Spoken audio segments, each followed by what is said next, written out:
Kalau anak-anak dibangunkan jam 4 subuh, di mana letak salahnya dan di mana letak pelanggarannya?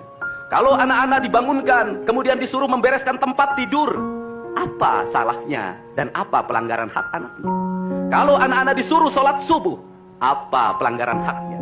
Kalau anak-anak mengikuti kuliah subuh, apa pelanggaran anaknya? Kalau anak-anak disuruh ngantri kemudian makan pagi, sarapan pagi dengan telur, dengan nasi, dengan pisang dan minum susu, di mana letak salahnya? Kalau anak-anak kemudian disuruh belajar, dan saat belajar duduknya bersikap, memandang ke arah gurunya, memandang mata gurunya, agar terjadi transformasi energi antara guru dengan muridnya, yang hari ini dihilangkan dengan digitalisasi, menghilangkan ruh spiritual konsepsi pendidikan kita, diganti dengan konsep pendidikan digital, yang tidak lagi melahirkan hubungan emosional guru dan murid. Akhirnya murid-murid tidak menghormati guru-gurunya, karena guru lupa mengekspresikan nilai-nilai spiritual dalam dirinya pada murid dalam ruangan yang hening, diganti dengan papan belajar digital. Di mana letak salahnya?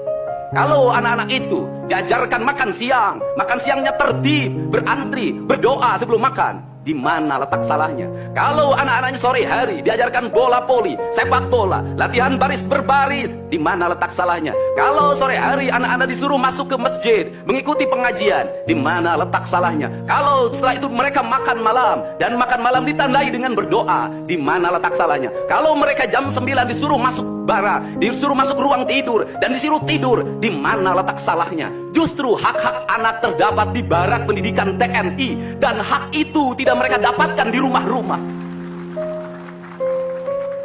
Di rumah-rumah anak-anak tidak bisa tidur malam. Mereka rata-rata tidurnya jam 4, jam 1 malam, jam 2 malam. Di rumah mereka tidak mendapat makanan yang bergizi karena serba fast food. Di rumah mereka tidak mendapatkan kasih sayang. Di jalanan mereka balapan. Mereka tidak mendapatkan ruang hidup tanpa gadget dalam setiap hari. Saya katakan, justru lingkungan kita hari ini, rumah, halaman rumah, kadang sekolah, kadang jalanan, bukan lagi tempat yang ramah untuk anak-anak Indonesia.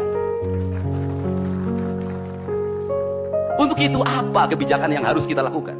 Kebijakan yang harus kita lakukan adalah mindset pembangunan dirubah. Ekonomi bukan segalanya.